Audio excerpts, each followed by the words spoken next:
with DEI and woke propaganda, right? And then they want to tie our hands and not let parents exercise the right to do what's best for their children and sending them in the schools that they need. And we are honored today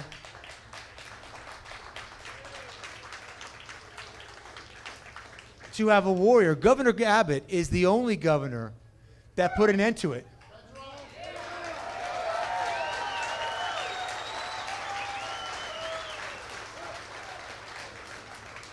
And he told Biden and the rest of the do-nothings that if you won't do your job to protect us, then we are going to do what our God-given right is to protect ourselves.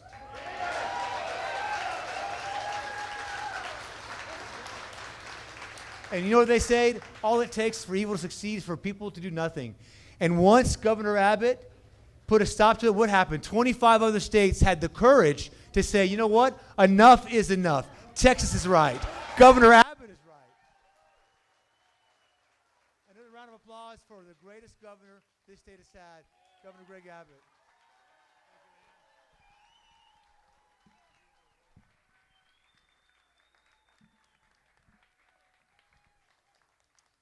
Give it up for Mark LaHood. Howdy, San Antonio. You know, this is so appropriate that we are gathered today at a location called the Angry Elephant.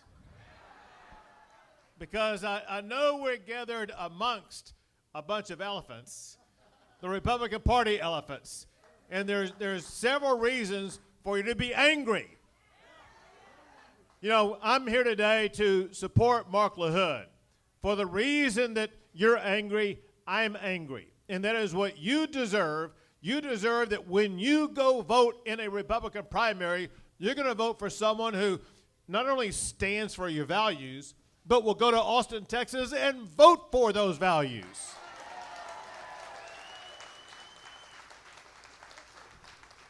You've had in Steve Allison a guy who's a nice guy, no doubt about that. But a guy who, when he goes to Austin, Texas, acts like somebody in Austin, Texas, as opposed to San Antonio. You deserve somebody who's going to go to Austin and fight for you and fight for your values like Mark LaHood will fight for your values.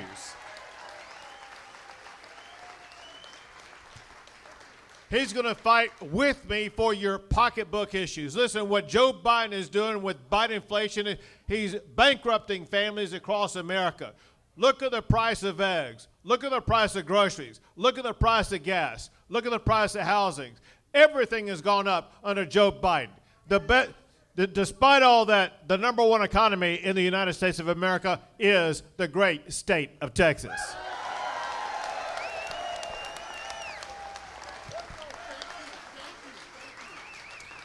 And I can count on Mark LaHood working with me, not against me, but working with me to make sure that we will keep Texas the number one economy in this country.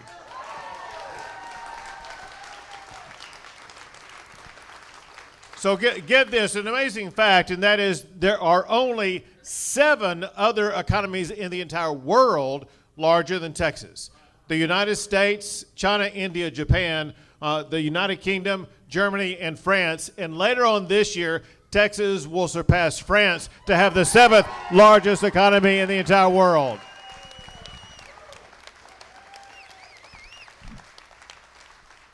When we do that, we'll come back to San Antonio and we will have a massive French fry cook-off to celebrate. There you go. Barbecue. But listen, one thing that our economy does, it provided an all-time record budget surplus this past year, and we use that money because we know whose money that is. That money doesn't belong to the state. It belongs to you, the taxpayers of Texas, and we return it to you with the largest property tax cut in the history of the United States of America.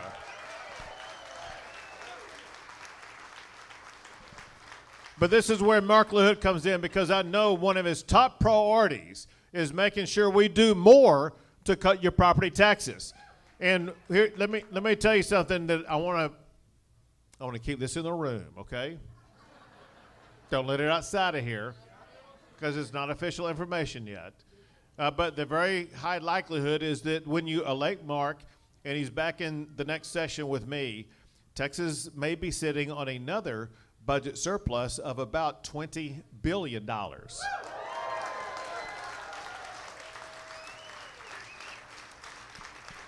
And I know that Mark will partner with me and make sure we return that money to you with another large property tax cut.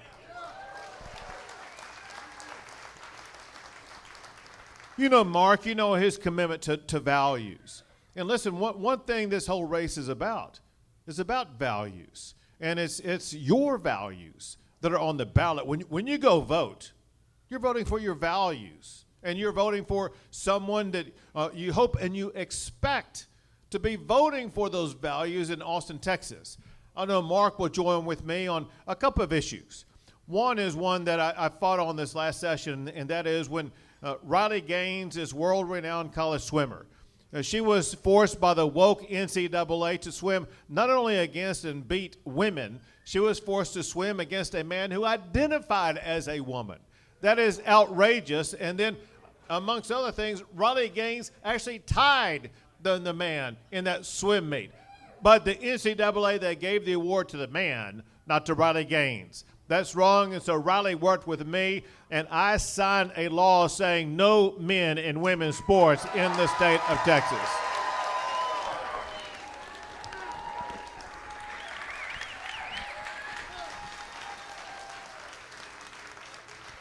I could only wish that that's where the woke left agenda ended in the state of Texas, but it is not. Because as we gather today, these other issues continue to percolate. In the Dallas Independent School District, they have a resource guide for parents and families to educate those families about how students in that school district can change their genders. If a school district has a resource guide, they should be helping families work with their students about doing better at math and science and reading and history, about educating those kids. Listen, Mark agrees with me that our schools are for education, not indoctrination.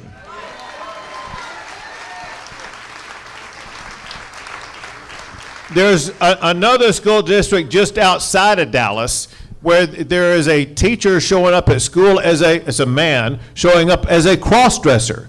He's dressing in a woman, and think about this. Think about the kids at that school who are exposed to this. And again, as opposed to the kids being able to focus their attention on their studies in class, they got to see this man walking around in a dress and high heels and things like that. But think about this frustration. I know that there are parents in this room here today, parents with kids in school.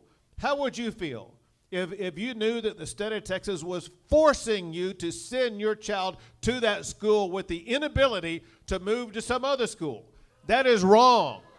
That's absolutely wrong. No parent should be forced to send their child to a school where the school is allowing teachers to be cross-dressers.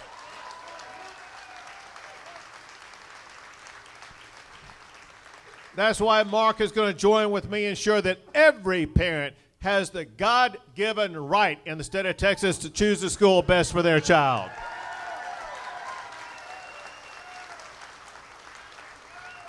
This is something that more than 86% of the people in this House district voted in favor of the last time that we had a primary. And what did Steve Allison do when he was elected after this ballot proposition? He went to Austin, Texas and said, to heck with the 86% of the people in my House district. He doesn't care about them because he voted against school choice. Well, let me tell you something. What Mark can do, he can vote for 100% of the people in his district because, for one, he will work with me on school choice, and two, he will work on the package that I put together that will add not only school choice, but also $6 billion more in funding for our public schools, teacher pay raises, school safety, and putting an end to the STAR test in the state of Texas.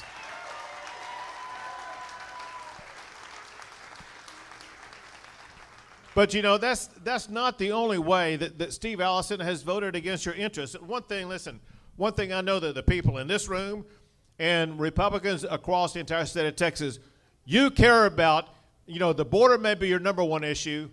election integrity may be your number 2 issue. And what Steve Allison did, he authored an amendment that would lower the criminal penalty for illegal voting. That's a crime unto itself. We need stiffer penalties for illegal voting, not easier penalties. Mark LaHood will help to strengthen our election integrity laws and increase the criminal penalties for criminals who violate the integrity of the ballot box. Now, on to the border, which I will explain in more detail, but here again, your current representative, Steve Allison, he voted against Republicans on a law that would create a permanent unit to secure the border. That's outrageous. One thing is, there are 2 things I want to tell you. One, I cannot trust Steve Allison helping me to secure our border. I can, however, trust Mark LaHood. He will work with me to make sure we get that border secure. So here's what's going on. Listen, I know we've been under this cloud of illegal immigration for a while, but it's so easy for people to forget. It was just 4 years ago we had the most secure border in 45 years. Under Donald Trump, he put into place 4 policies. In, catch, and release, Title 42, remain in Mexico, and build the border wall. That led to the all-time record low in illegal border crossings. Joe Biden comes into office and eliminates all of those, and in their place, he does 3 things that directly violate the laws of Congress. Remember, Joe Biden lied to you a couple of weeks ago when he said, listen, I need more laws passed by Congress in order to be able to secure the border. Complete false. There are 3 specific laws on the books right now. 1, it requires the president to deny illegal entry into the country.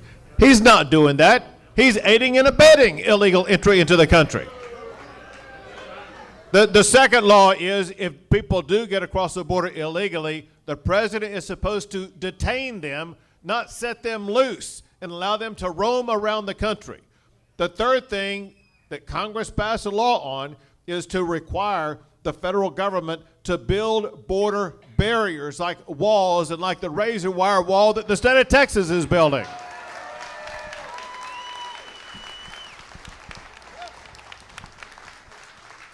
As opposed to building barriers, what Joe Biden is doing, he is telling his Border Patrol to tear down the barriers that the Lone Star State has built. That is just wrong.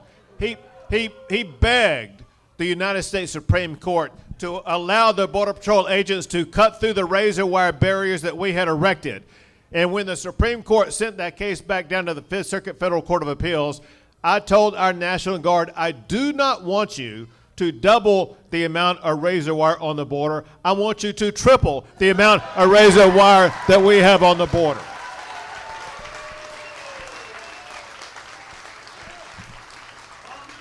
I ordered them to completely wire shut that park in Eagle Pass, Texas, where we've seen 3,000, 4,000, 5,000 people crossing there a day. They completely wired it shut.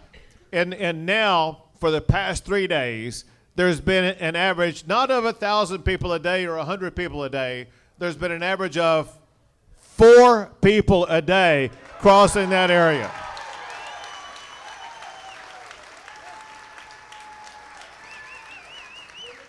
And did you see what I did last Friday? Last Friday, I was down there and announced that Texas is building our own military base right there in Eagle Pass, Texas.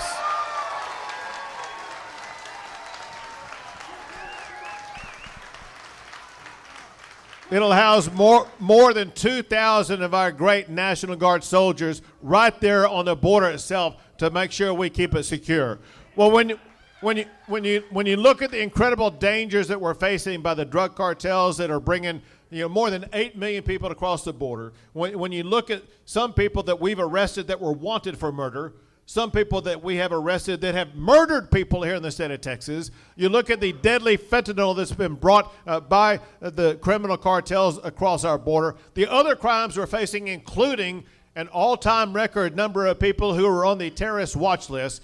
We face imminent danger. We face an invasion against a federal government that's not doing its job, and that's exactly why I declared under Article 1, Section 10 of the United States Constitution, Texas has the right to defend ourselves, and I declared an invasion at our border.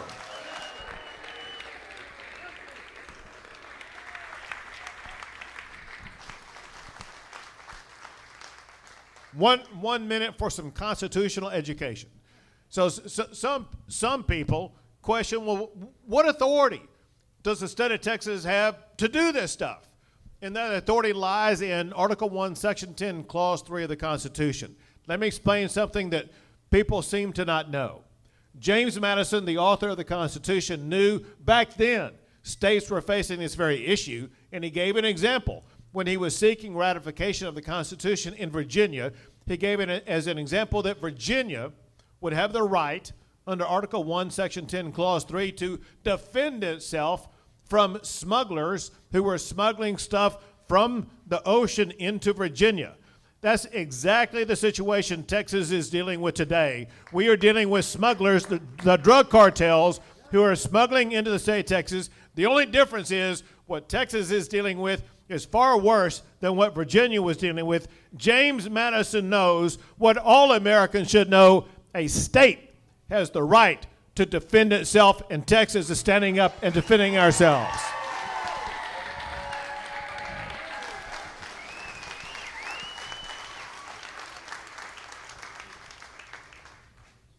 We have built not only that razor wire wall, which, by the way, the National Guard, they've built more than 100 miles of that razor wire wall.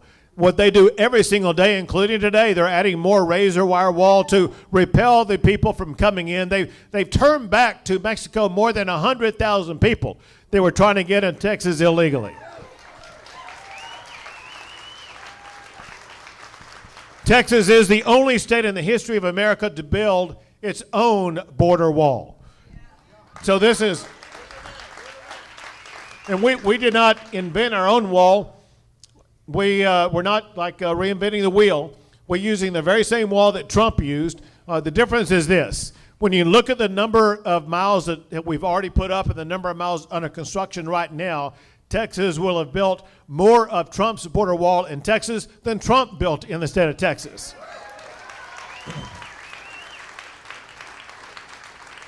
And you remember those big orange buoys that we put into the river, right? Those were made and manufactured and designed by the Border Patrol because they were so effective at denying illegal entry.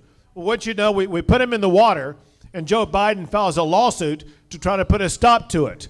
Well, you know, that's finding its way through the federal courts as we speak. But know this, as we gather in San Antonio today, those buoys remain in the Rio Grande River right now.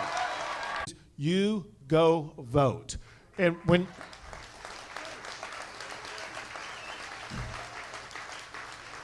you know the Spurs like to run up a score, you need to run up a score. The way you run up a score is when you go vote, don't go by yourself. Get your family, your friends, your neighbor, your coworker, anybody you can find to get to go vote and vote for Mark LaHood to be your next state representative.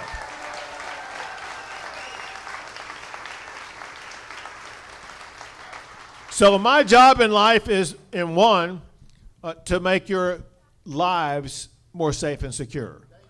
Number two, to make things as easy as possible for you. And so I brought with me a card to let you know how close your next voting location is. If you go home after this without voting, you're doing it wrong.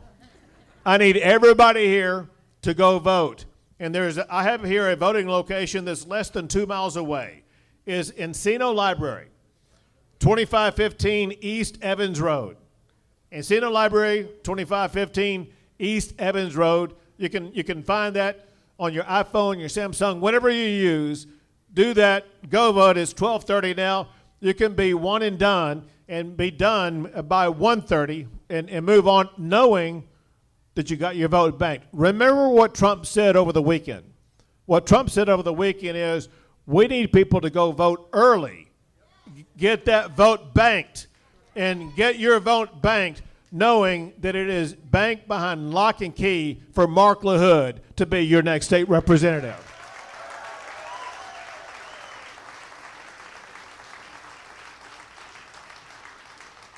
But before you go vote, something that Mark is going to tell you more about here in a second, before you go vote, I want to be able to personally thank you. I'm going to sit up here and take a photo with everyone who wants a photo to thank you for everything you're doing to fight for Mark LaHood. But join me in working to elect Mark, knowing that he and I will keep Texas the best state in the greatest country in the history of the world. God bless you all. God bless the great state of Texas.